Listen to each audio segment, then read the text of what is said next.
Hello student, आज हम अपनी पाठ्य पुस्तक क्षितिज का चैप्टर 9 कबीर पढ़ने जा रहे हैं, जिसका जीवन परिचय इस प्रकार है।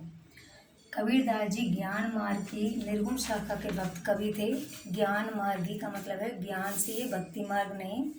ज्ञान मार्ग की निर्गुण वो होता है जिसमें जिनके ईश्वर का रंग रूप आकार प्रकार नहीं होता है। तो ऐसी निर्गुण शाखा के भक्त कवियों में अपना प्रमुख स्थान रखते हैं और ऐसा भी माना जाता है कि इनका जन्म सन 1398 में काशी में हुआ था और इनकी जो मृत्यु है वो 1518 के आसपास मगहर में हुई। इन्होंने कोई औपचारिक शिक्षा का मतलब है स्कूली शिक्षा तो नहीं पाई, परंतु सत्संग किया और अपने अनुभव से ज्ञान प्राप्त किया। इन्होंने जो देखा समाज में उन फैली बुराइयों को, अंधविश्वासों को और जातिगत भेदभावों का डटकर विरोध किया। कबीर श्रेष्ठ संत थे, समाज सुधारक थे। उन्होंने सभी धर्मों का मूल एक ही बताया और मानवता का संदेश दिया।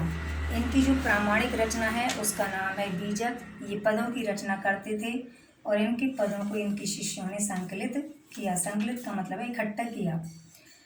ये इनकी जो है इनके पदों को इनके शिष्यों ने संकलित किया, जिसे साखी शबद और रमेनी के नाम से जाना जाता है। इनकी भाषा को सदुक्कड़ी या खिचड़ी भाषा भी कहते हैं। इसका कारण ये है कि ये एक स्थान पर डटकर नहीं रहे और जगह जगह स्थान पर भ्रमण करने के कारण इनकी भाषा में बहुत सारे शब्दों का समावेश हो गया, जिसके कारण इनकी भाषा खिचड़ी भाषा भी कहलाई। इन्होंने हिंदू मुसलमान की एकता का समर्थन किया। तो ये इनका जीवन परिचय है। अब इन्होंने जो साखियाँ लिखी उनमें से यहाँ पर 3 का जो भावार्थ है आज हम करने जा रहे हैं।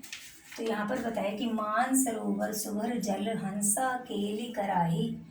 तो कबीरदास जी कहते हैं कि मान सरोवर सुभर माने अच्छी तरह से भरा हुआ है जल से, हंसा केली हंस, केली माने क्रीड़ा, कराही माने कर रहे हैं। तो कबीरदास जी कहते हैं कि मान सरोवर अच्छी तरह से अर्थात लबालब जल से भरा हुआ है और उसमें हंस क्रीड़ा कर रहे हैं और मतलब आनंद ले रहे हैं, विहार कर रहे हैं, विचरण कर रहे हैं।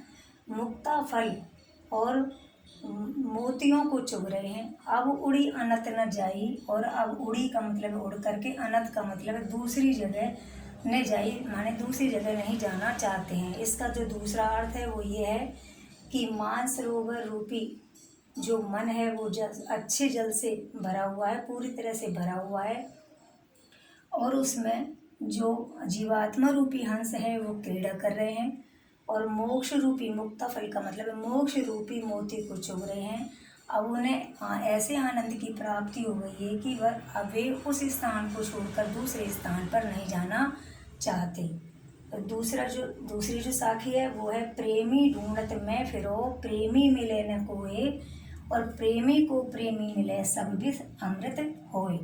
कबीरदास जी कहते हैं कि मैं एक सच्चा प्रेम भक्त हूँ, प्रेमी हूँ, ईश्वर भक्त हूँ और मैं प्रेमी ढूंढत मैं फिरो, मैं ऐसे ही सच्चे प्रेमी की तलाश में हूँ, ढूंढता फिर रहा हूँ, लेकिन मुझे इस संसार में कोई सच्चा प्रेमी नहीं मिला।